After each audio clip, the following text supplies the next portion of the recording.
Bonjour à tous, bienvenue dans notre nouveau webinaire 5 règles essentielles pour un déploiement réussi de votre flotte Apple. Déjà un grand merci de vous joindre à nous. Tout au long de ce webinaire, vous pouvez poser vos questions dans la rubrique questions et réponses si vous nous regardez en direct et nous y répondrons à la fin de cette session.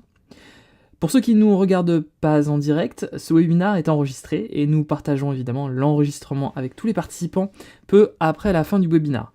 Alors si toutefois nous ne répondons pas à toutes vos questions, nous vous contacterons avec les réponses par la suite, mais vous pouvez également nous contacter à france@jamf.com et vous serez rapidement mis en contact avec quelqu'un de chez Jamf en français. Alors, je me présente, je m'appelle Mathieu Castel, je suis Senior Systems Engineer en France pour Jamf.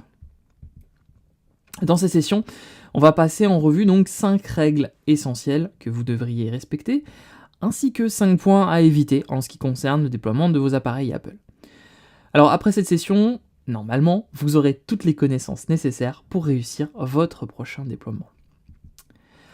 Avant d'entrer dans le vif du sujet, je voulais commencer par un bref aperçu de qui est Jamf et donc vous présenter notre activité et qui nous sommes. Pour commencer, alors j'aimerais d'abord introduire Jamf en vous expliquant comment nous pouvons vous aider. Jamf, la mission est de réussir à aider les organisations à réussir avec Apple.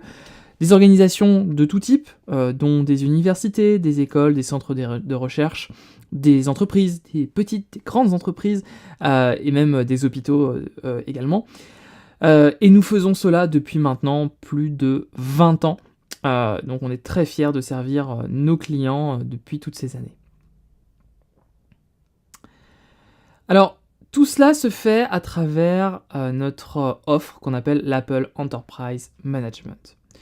Nous avons à l'origine une offre plutôt MDM historique qui s'est développée sur une plateforme de gestion de l'écosystème Apple en entreprise. Nous proposons un catalogue de sessions qui sont dédiées à l'entreprise, d'ailleurs pas qu'aux entreprises, mais pour gérer les appareils Apple au sein de vos organisations. Mais au-delà de ça, Jamf, c'est la seule entreprise qui automatise l'ensemble du cycle de vie des appareils Apple au sein des organisations, que ce soit pour le déploiement, la gestion, la sécurité, et ce sans dégrader l'expérience de l'utilisateur final, ni exiger que le service IT n'ait à intervenir physiquement sur l'appareil. Pour ce faire, Jamf préserve une expérience Apple native et cohérente, attendue par les utilisateurs, tout en respectant les exigences de sécurité, de conformité et de confidentialité de l'entreprise. Alors, ce qu'on va aujourd'hui aborder lors de ce webinaire, c'est comment on va pouvoir gérer au mieux les best practices que l'on peut faire pour gérer au mieux les appareils et les erreurs à éviter. Ce qui est important de noter également, c'est que notre plateforme, intégrée au programme de déploiement Apple, permet par exemple d'automatiser l'inscription, la configuration personnalisée afin d'utiliser et d'obtenir une expérience évolutive et ce que l'on appelle Zero Touch, j'y reviendrai tout à l'heure. Le dernier point qu'il faut avoir en tête, c'est que Jamf vous aide à protéger les appareils ainsi que la vie privée de vos utilisateurs. Vous avez donc une meilleure visibilité et une analyse des données sur l'ensemble de vos appareils Apple. Qui nous fait confiance? Aujourd'hui, Jamf aide de plus de 60 000 entreprises, écoles, hôpitaux à travers le monde. Les plus importantes font confiance à Jamf et nous comptons parmi nos clients les 10 plus grandes banques américaines par exemple, c'est des 10 principales entreprises technologiques entre autres choses. Et pourquoi est-ce que tous ces clients nous choisissent? Parce que nous avons près de 20 ans d'expérience sur le marché Apple et nous évoluons aux côtés d'Apple. De plus, nous offrons une expérience produit globale qui est axée sur l'écosystème Apple, mais qui s'intègre néanmoins dans votre environnement existant grâce aux nombreuses intégrations que notre marketplace offre. De plus, quand on parle de ces intégrations avec Apple, les solutions Jamf sont compatibles avec les nouveaux systèmes d'exploitation, les nouveaux OS, dès le premier jour de leur disponibilité. On peut le prouver depuis 2012 puisque nous prenons en charge les versions macOS, iOS et plus récemment tvOS et iPadOS dès le premier jour. Bien entendu, nous ne sommes rien sans nos clients, et la communauté Jamf Nation en est la preuve. C'est une communauté en ligne, sous la forme d'un forum, qui abrite plus de 100 000 personnes spécialisées dans l'informatique Apple, qui apprennent les unes des autres, discutent des meilleures pratiques, et ont accès à une multitude de ressources et d'outils tiers.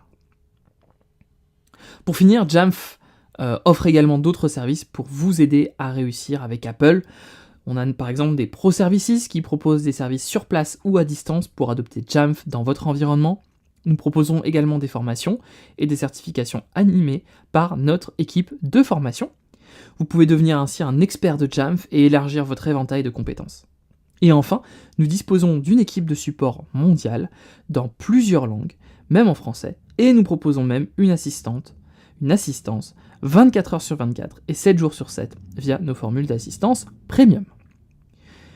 Passons maintenant à ce qui m'amène aujourd'hui, en commençant par les 5 choses que vous devriez faire dans vos déploiements d'appareils Apple. La première chose à faire, c'est de vous inscrire à Apple School ou Apple Business Manager. Ça peut paraître évident, hein. Certains d'entre vous se demandent peut-être finalement ce qu'est Apple School ou Apple Business Manager. En fait, c'est un portail web pour les administrateurs IT qui offre un moyen rapide et simplifié de déployer des appareils Apple dans votre organisation. Ce service est fourni par Apple et il intègre 2 principaux éléments dans ce portail. La première partie, c'est l'enregistrement automatisé des appareils. Ça vous permet d'enregistrer automatiquement les appareils que vous avez achetés auprès d'Apple ou auprès d'un revendeur agréé dans un MDM, simplement en passant par l'assistant d'installation, le Setup Assistant de macOS, et qui est vraiment extrêmement simple à utiliser. Donc, tous vos appareils se retrouvent dans Apple Business ou Apple School Manager, et vous pouvez ensuite les connecter à votre MDM, et automatiquement, ces appareils vont s'enregistrer. Le deuxième élément, c'est l'achat en volume. Ça vous permet de télécharger des applications gratuites ou d'installer et d'acheter des applications payantes sur l'App Store afin de les déployer à vos utilisateurs finaux sans avoir besoin d'identifiant Apple ID. Ça signifie qu'aucun identifiant n'est nécessaire pour ces utilisateurs et donc c'est moins de démarches pour eux et au final c'est des utilisateurs qui sont plus heureux.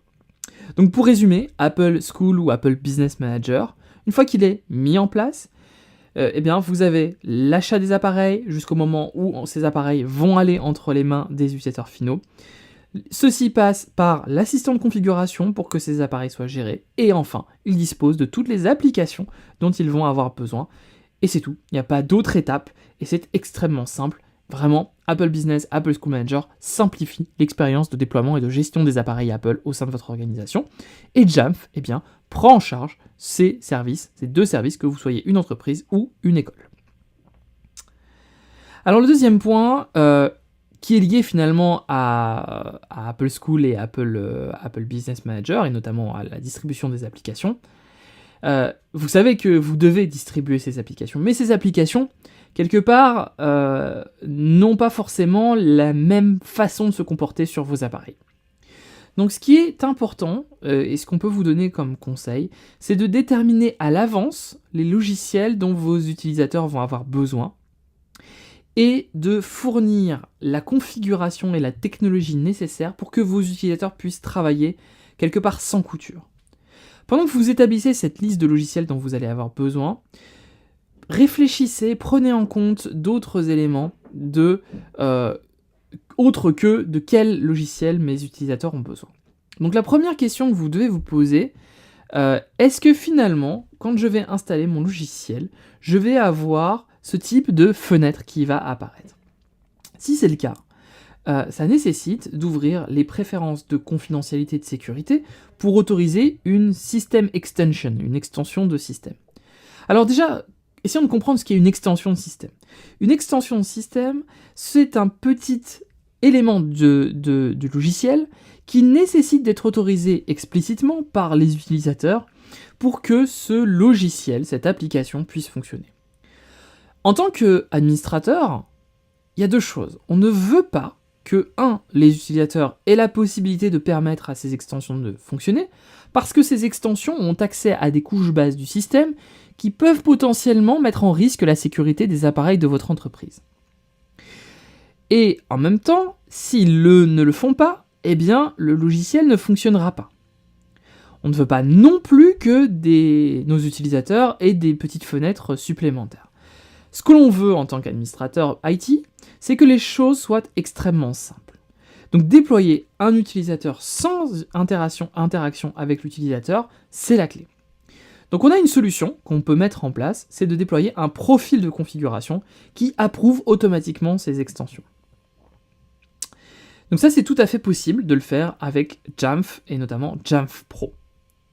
Alors de manière similaire, mais de manière un petit peu différente, alors ça ressemble énormément, mais vous avez peut-être vu des fenêtres comme celle-ci lors de l'installation d'un logiciel.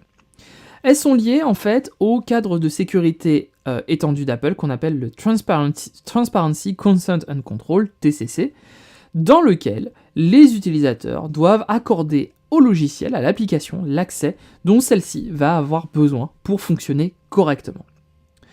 Ça fonctionne à peu près de la même manière que les extensions de système. Si les utilisateurs n'approuvent pas ces petites fenêtres, ces petites invites de commande, le logiciel ne peut pas fonctionner comme souhaité. Donc, pour faciliter la vie de nos utilisateurs, on va devoir déployer un profil qui va contrôler les préférences de confidentialité afin d'autoriser ou de refuser automatiquement aux applications l'accès dont elles ont besoin. On peut imaginer des accès aux préférences d'accessibilité, à l'ensemble des événements système, à l'ensemble des documents et des données, ou même à l'accès à la caméra ou au microphone. Certaines extensions peuvent être complètement approuvées et certaines extensions peuvent être refusées, comme par exemple la caméra ou le microphone. Alors, un excellent outil pour configurer tout ça, parce que ça peut être un petit peu compliqué à mettre en place, il s'agit de l'utilitaire PPPC Utility. Cet utilitaire vous permet de construire facilement des profils PPPC. Donc PPPC, ce sont ces petites fenêtres de préférence de confidentialité.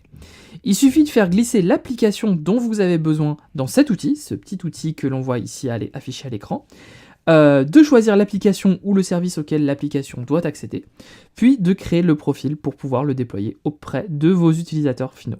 C'est extrêmement simple à utiliser, et puis si vous demandez où est-ce que vous pouvez télécharger cet outil génial, vous trouverez un lien juste en dessous de cette diapositive qui s'affiche jamf.it/pppc-utility. Alors la dernière chose à prendre en compte, bien entendu, c'est le matériel sur lequel ces différentes applications vont s'exécuter, et ce qui m'amène au point suivant. Alors, quels sont les types d'appareils, quels sont les types de Mac vos utilisateurs vont utiliser au quotidien? Est-ce qu'ils vont utiliser des Mac traditionnels avec des puces Intel, ou bien la nouvelle puce M1 d'Apple? M1 Pro, M1 Max, M1 Ultra même. Comme vous le savez peut-être, Apple a introduit des nouveaux Mac dotés de ses propres processeurs, ce qui a constitué une avancée considérable, majeure pour le Mac, mais ces processeurs s'accompagnent de nouveaux obstacles à surmonter.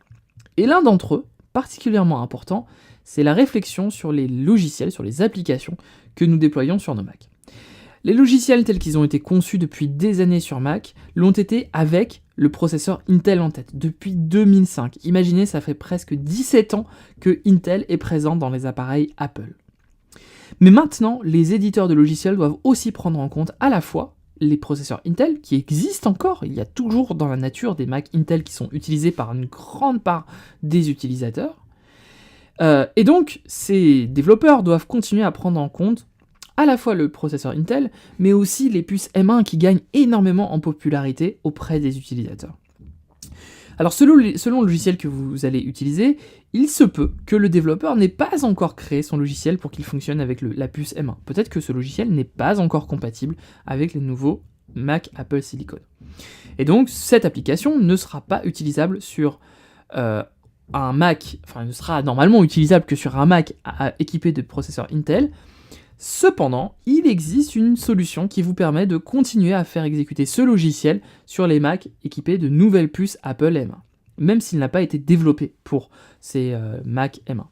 Et cette solution s'appelle Rosetta.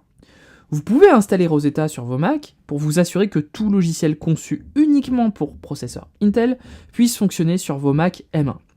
Et si vous essayez d'installer un logiciel conçu uniquement pour le processeur Intel et que Rosetta n'est pas installé, vos utilisateurs vont voir cette petite fenêtre que je affiche actuellement à l'écran, mais que en tant qu'administrateur de Mac, on cherche à éviter. On cherche à éviter toute fenêtre qui ralentirait l'utilisateur dans ses tâches et qui donnerait une sorte de pouvoir IT aux utilisateurs.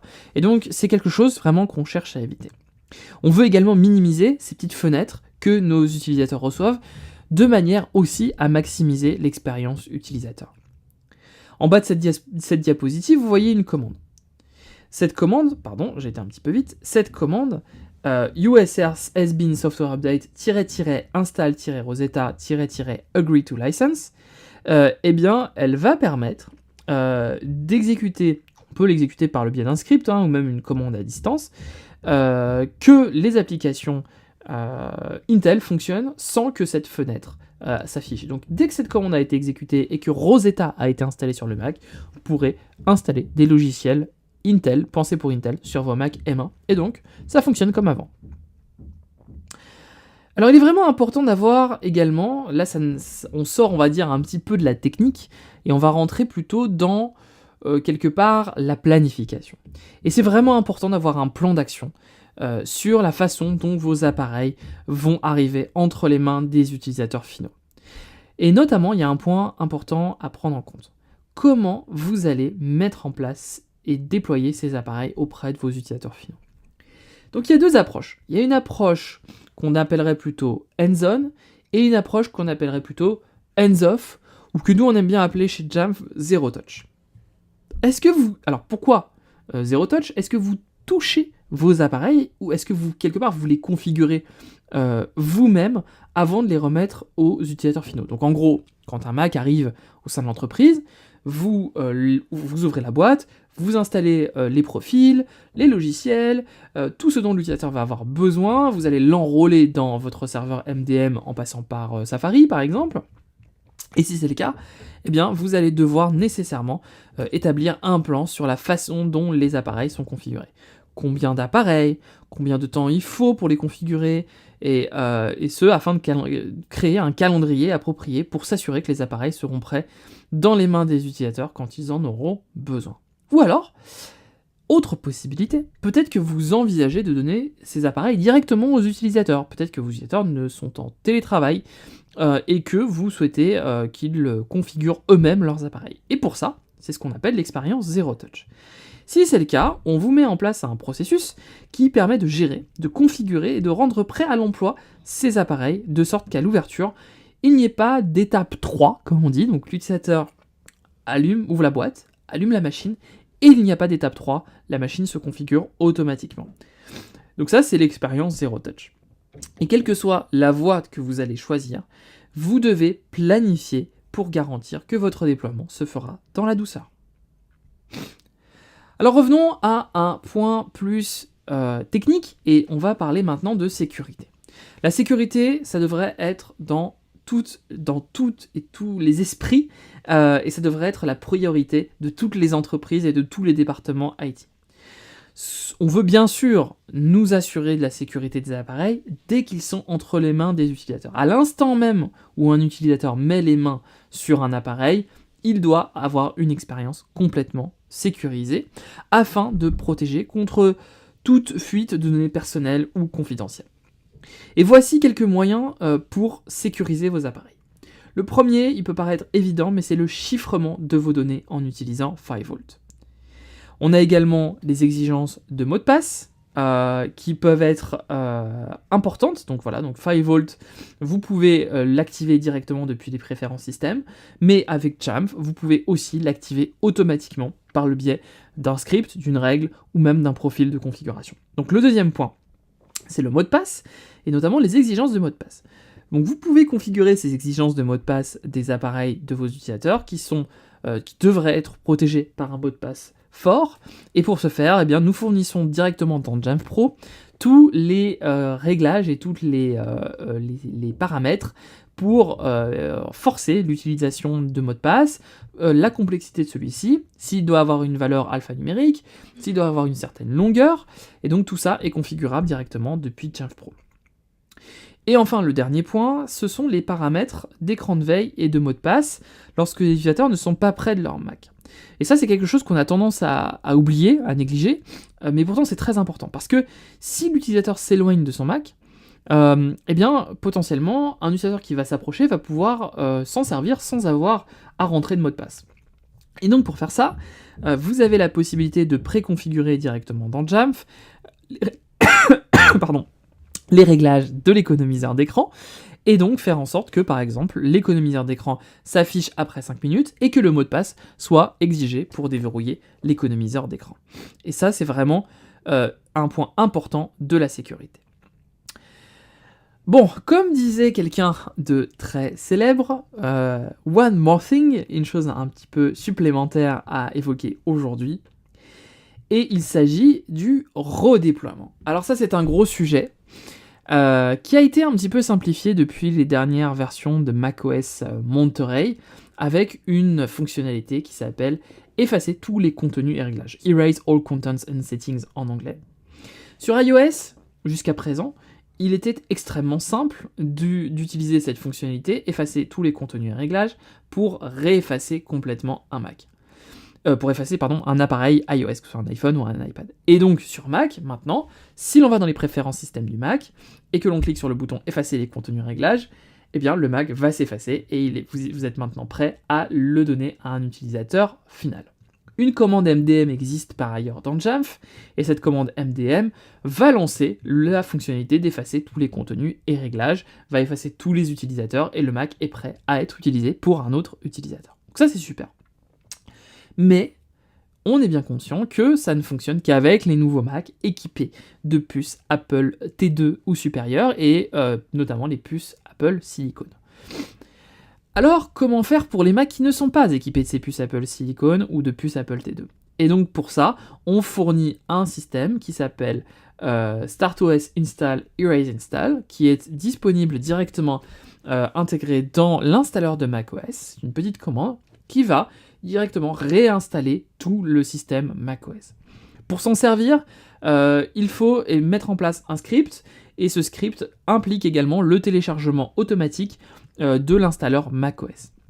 C'est un workflow un petit peu complexe à mettre en place, mais rassurez-vous, on vous a mis en place une ressource qui s'appelle jamf.it/eraseinstall, un article de blog qui est également disponible en français, et qui vous guide pas à pas sur la marche à suivre pour mettre en place ce système, pour réinstaller très facilement des Macs équipés de versions antérieures à macOS Monterey, par exemple Big Sur ou Catalina, et donc vous permettre de gagner énormément de temps pour réinitialiser, reprovisionner un Mac dès qu'un utilisateur le rend et que vous souhaitez le réattribuer à un autre utilisateur, ou simplement le réinstaller complètement pour résoudre un incident, par exemple. Donc, comme j'ai évoqué, vous avez besoin nécessairement de l'installeur de macOS. Donc ici par exemple on a Install macOS Big Sur, et cet installeur contient la petite commande que j'ai citée, donc qui est dans les ressources, qui est ici dans StartOS Install, et vous pouvez exécuter cette règle, et vous avez d'ailleurs un flag Usage qui inclut également Erase Install, Agree to License, Force Quit Apps et New Volume. Donc ces différentes commandes, ces différents flags vous permettent de réeffacer et de faire toute l'opération de manière magique, entre guillemets. Agree to License permet d'éviter d'avoir des fenêtres utilisateurs et d'avoir un processus complètement automatisé. Force Quit Apps permet, comme son nom l'indique, de quitter de manière forcée les applications qui seraient en train de tourner pour éviter de bloquer l'installation. Et enfin, New Volume Name permet de repartitionner ou renommer la partition Macintosh HD pour pouvoir réinstaller macOS en un clic. Voilà un exemple de commande d'ailleurs, en cumulant ces différents flags, donc Erase Install, Agree to License, Force Quit Apps et New Volume Name. Voilà, donc on a fait les 5 best practices, maintenant regardons les 5 erreurs à éviter. Alors la première erreur, et alors ça je le vois vraiment trop souvent, c'est tout ce qui est associé à VPP. Donc VPP, c'est le programme d'achat en volume des applications. On en a parlé au tout début. Et donc vous pouvez connecter Jamf avec, ou des MDM avec VPP. Et ça, c'est super parce que du coup, vos licences sont intégralement associées à un MDM. Mais ce que l'on ne sait pas, c'est que, ou ce que l'on a tendance à oublier, c'est que un site, une location, un emplacement dans Apple Business ou Apple School Manager est associé à un seul et unique token VPP. Et le problème, c'est que, on le voit ici, pour les tokens VPP, eh bien, vos utilisateurs vont recevoir les applications qui sont liées au MDM qui est associé à ce site. Donc si vous avez un seul MDM, par exemple Jamf Pro, pas de problème, toutes vos applications sont associées à ce site et sont associées à Jamf Pro.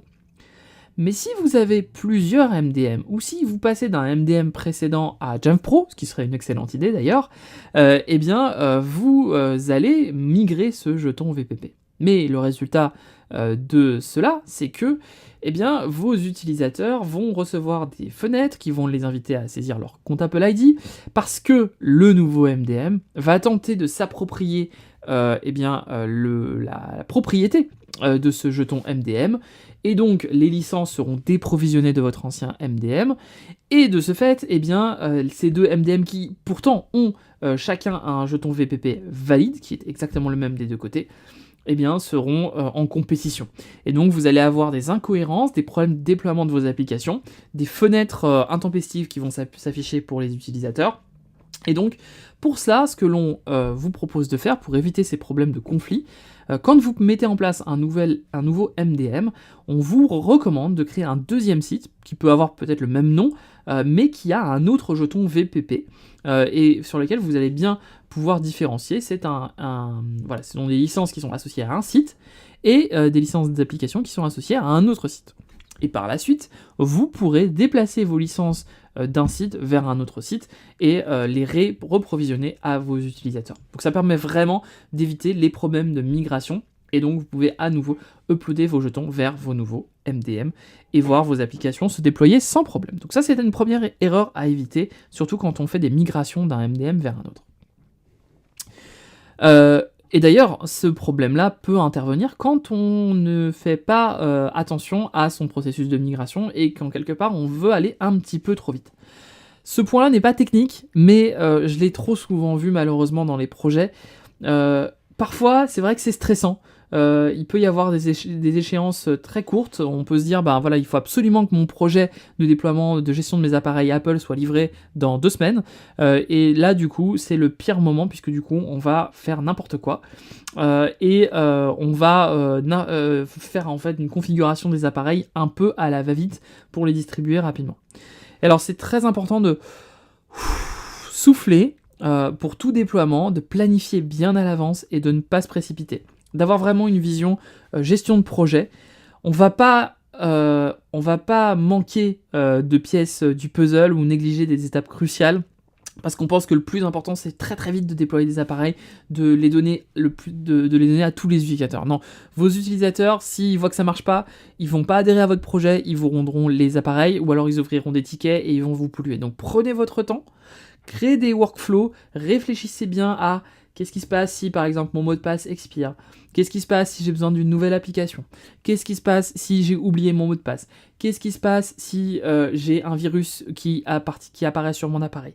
Réfléchissez à tout ça, créez vos workflows et essayez de faire le mieux dès le premier coup. Et pour ça, un MDM comme Jamf Pro peut vraiment vous aider à mettre en place et poser. Vous avez vraiment tous les outils pour créer des workflows complètement sur mesure par rapport à votre projet.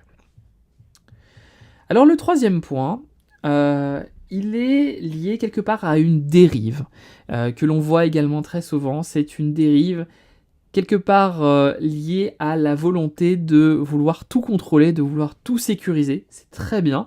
Je pense qu'il faut effectivement tout sécuriser, mais contrôler vraiment que ce dont vous avez besoin.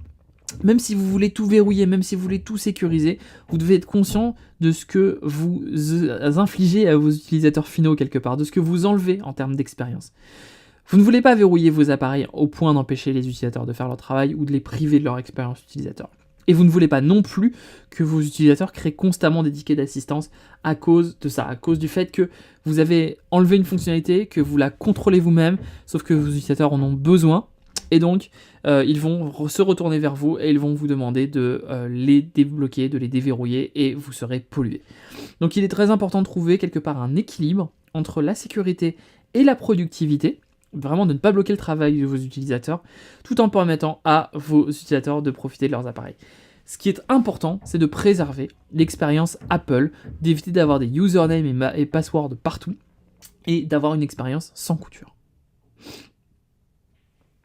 Et donc, en parlant de cette expérience, Apple a fait un excellent travail pour rendre ces appareils qui sont très intuitifs, très conviviaux, mais ça ne suppose pas, on ne peut pas présupposer que tout le monde sait comment utiliser un Mac, un iPhone, un iPad, même si c'est fabuleux, dès qu'il est entre ses mains. Peut-être que vos utilisateurs viennent d'autres plateformes, peut-être qu'ils viennent de Windows, d'Android, et qu'ils ont l'expérience de ces appareils, et vos utilisateurs ne sont pas tous des informaticiens, c'est pas forcément naturel pour eux de passer sur un Mac, peut-être qu'ils savent pas ce qu'est le Finder, peut-être qu'ils ne savent pas ce qu'est les préférences système, comment je vais pouvoir gérer Firewall, tout ça, ils n'en ont pas conscience. Et donc ce qui est très important, c'est une formation de base sur l'utilisation de l'appareil. Ou quelque chose qui soit très simple, un petit guide, quelques pages, quelques PDF, comment apprendre à connaître votre appareil. Vous le mettez à disposition en libre service, d'ailleurs vous pouvez même utiliser l'application self-service, il y a beaucoup d'entreprises qui le font. Ils utilisent l'application self-service qui est proposée par Jamf pour mettre en place un petit guide, un petit e-book avec des petites vidéos tutoriels qui sont à disposition pour apprendre à vous servir des appareils. Une sorte de guide d'onboarding pour les nouveaux utilisateurs d'Apple et créer la meilleure expérience possible pour l'utilisateur. N'oubliez pas également qu'Apple fournit des ressources, fournit des guides, notamment l'application Astuces qui est disponible sur iPhone, et on a tendance à l'oublier, mais elle fournit des super informations à vos utilisateurs, surtout les nouveaux qui n'ont pas d'expérience des appareils Apple. Ce qui peut être aussi très utile pour vraiment les plus réfractaires aux technologies Apple, une petite formation, 1 heure, pas plus, voire peut-être une demi-journée pour ceux qui ont vraiment des difficultés ou qui ont besoin d'apprendre à maîtriser les appareils. La conduite du changement, c'est extrêmement important pour la réussite de votre projet. J'en ai mené quelques-uns des projets avec de la conduite du changement par le passé, et la formation, c'était vraiment une étape clé du déploiement de mes appareils Apple au sein de mon organisation. Et puis, le dernier conseil que je peux vous donner, surtout quand vous allez préparer le déploiement de vos appareils Apple, c'est ne sautez surtout pas l'étape des tests. Faites votre recette. Testez toujours vos déploiements du début à la fin. Et ça, pour le coup, limite, si vous pouvez vous entourer de personnes externes qui vont être dédiées que aux tests de vos applications métiers, de vos cas d'usage sur vos appareils, sur vos iPads, sur vos Mac. Testez vos déploiements du début à la fin. Assurez-vous que vos appareils soient correctement inscrits, par exemple, qu'ils soient correctement enrôlés, que toutes vos applications soient bien installées, qu'il n'y a pas de prompt bizarre ou d'éléments manquants. Et même si vous avez hâte de mettre vos appareils en service, de les donner entre les mains de vos utilisateurs, commencez toujours par tester. Et ça vous permettra de vous assurer que vos utilisateurs auront la meilleure expérience possible dès lors qu'ils recevront leur appareil. Et pour ce qui est des tests, quelques meilleures pratiques, quelques best practices qui consistent à tester les différentes versions d'OS, quelques différentes versions de matériel. Peut-être que vos utilisateurs auront un iMac et un iPad ou un MacBook Pro et un iPhone, certains seront sur macOS Monterey, d'autres seront sur macOS Big Sur, avec des versions différentes de systèmes d'exploitation. Ce que l'on peut conseiller, c'est d'essayer d'uniformiser le plus possible pour éviter ces angles morts, mais testez quand même des configurations différentes, testez les cas d'usage dans des versions de système différentes, et peut-être que vous verrez des problèmes apparaître qui ne sautent pas aux yeux quand vous silotez vos tests avec un seul et unique cas d'usage. Ensuite, on vous conseille de faire des pilotes, des petites phases de POC, de commencer petit, de ne pas faire tout de suite un big bang de déploiement à vos utilisateurs. Commencez par un petit groupe d'essai, puis passez à un groupe un peu plus important, un groupe de pilotes. Par exemple, si vous avez 1000 utilisateurs, vous commencez par 10 utilisateurs, vous faites régulièrement des petites sessions, vous les contactez, vous faites un petit groupe iMessage par exemple, un petit groupe WhatsApp, et ou un petit canal sur Teams ou sur Slack par exemple, et puis vous essayez de discuter avec eux, vous reprenez leur retour, ils vont également vous enrichir, ils vont vous permettre d'améliorer l'expérience, et ensuite petit à petit vous montez sur vos 100 utilisateurs, puis vous généralisez auprès de l'ensemble de vos utilisateurs, et croyez-moi, vous aurez des résultats bien plus satisfaisants.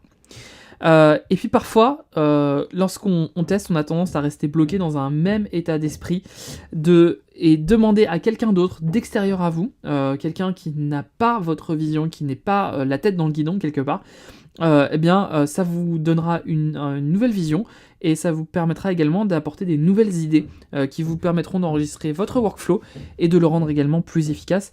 C'est important également de travailler en équipe pour vous permettre d'avoir la meilleure expérience possible et une vision neuve à chaque fois. Voilà pour ces 5 points positifs et négatifs, ou ces 5 recommandations et ces 5 erreurs à éviter. Récapitulons donc ces différentes erreurs. La première, c'est il est très important d'inscrire vos appareils à Apple Business et Apple School Manager, ou au moins de vous inscrire au programme d'achat en volume des applications. Deuxième point, de bien réfléchir à vos logiciels et d'éviter le maximum de prompts et de petites fenêtres qui vont polluer l'expérience utilisateur en utilisant les règles d'extension système ou des règles de PPPC pour éviter ces problèmes de logiciels de compatibilité. Prendre également en compte le matériel qui compose la flotte, et notamment si vous avez des appareils qui sont équipés de puces Apple Silicon M1 ou de puces Apple Intel, ou les deux, et donc de bien différencier les deux. Enfin, de sécuriser vos appareils, d'activer 5V, les règles de mot de passe, et ainsi que les règles de l'économiseur d'écran. Et puis, de réfléchir, c'est notre one more thing, de réfléchir à votre stratégie de redéploiement. C'est vrai que macOS Monterey simplifie énormément le redéploiement, mais pour les autres versions de macOS, notamment Big Sur et Catalina, on vous fournit une facilité grâce à Apple et au scripting avec Jamf, de pouvoir exécuter un script Start OS Install et de pouvoir réinstaller sans couture pour vos utilisateurs l'OS de manière très rapide. Et les 5 erreurs à éviter, donc, pensez bien à gérer vos tokens VPP par site, et notamment d'avoir un token VPP unique pour chacun de vos sites, ce qui vous permettra que vos différents MDM soient en conflit. Pas trop se précipiter sur vos projets, ça c'est vraiment un point extrêmement important.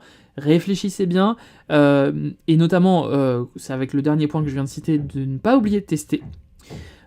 Trop contrôler l'utilisateur et d'être trop contraignant, ça peut se retourner contre vous, et donc évitez de trop contrôler vos utilisateurs et faites vraiment une balance entre la sécurité et l'expérience utilisateur. Et enfin, la dernière erreur à éviter, c'est de supposer que les utilisateurs connaissent la technologie. Et pour ça, une petite formation s'impose, un petit guide, quelques petites vidéos tuto, ça peut vraiment aider certains utilisateurs à passer le cap, surtout s'ils ont des nouveaux utilisateurs qui utilisent les technologies Apple. Alors, je rappelle, pour ceux qui n'étaient pas là au tout début, les quelques ressources supplémentaires qui sont fournies par Jamf, à commencer par nos services d'onboarding personnalisé sur place ou à distance, des formations qui vous permettront de devenir un expert de Jamf et d'élargir votre portail de compétences. On a vu aujourd'hui quelques exemples de best practice, mais lors de ces formations, vous irez beaucoup plus loin sur l'utilisation de Jamf, sur l'utilisation du scripting de nos API. Vous pouvez même devenir jusqu'à un niveau expert Jamf 400. Donc c'est vraiment très important. Et puis nous fournissons également des ressources en ligne qui sont disponibles pour tous nos clients et également pour les personnes qui découvrent l'écosystème Apple. Et ça c'est vraiment super important. Et enfin, Jamf fournit un support de classe mondiale pour échanger avec des experts Apple 24 heures sur 24, 7 jours sur 7 pour nos formules d'assistance premium. Dernier point, n'oubliez pas de vous inscrire, parce que nous sommes rien sans vous, nos clients. La communauté Jamf Nation en est la preuve. 100 000 membres aujourd'hui inscrits sur cette communauté qui échange au quotidien sur toutes les nouveautés Apple, sur les nouveautés de Jamf et sur la façon de gérer au mieux, d'intégrer au mieux les appareils Apple au sein de votre organisation. Et donc vous pouvez dès à présent vous créer un compte gratuit pour participer à la discussion. Merci de nous avoir écoutés. On va passer à la phase de questions-réponses. Mais avant ça, juste pour rappel, si vous avez loupé le début, vous pourrez retrouver cette session sur notre site jamf.com, sur notre chaîne YouTube, et on enverra également l'enregistrement par email dès qu'il sera prêt. Si vous êtes prêt à commencer avec nous un nouveau projet, vous pouvez scanner le QR code pour entrer en contact directement avec Jamf. Et puis si vous avez des questions et que vous souhaitez qu'on ait une discussion supplémentaire, vous pouvez nous joindre directement à l'adresse france@jamf.com et nous vous répondrons.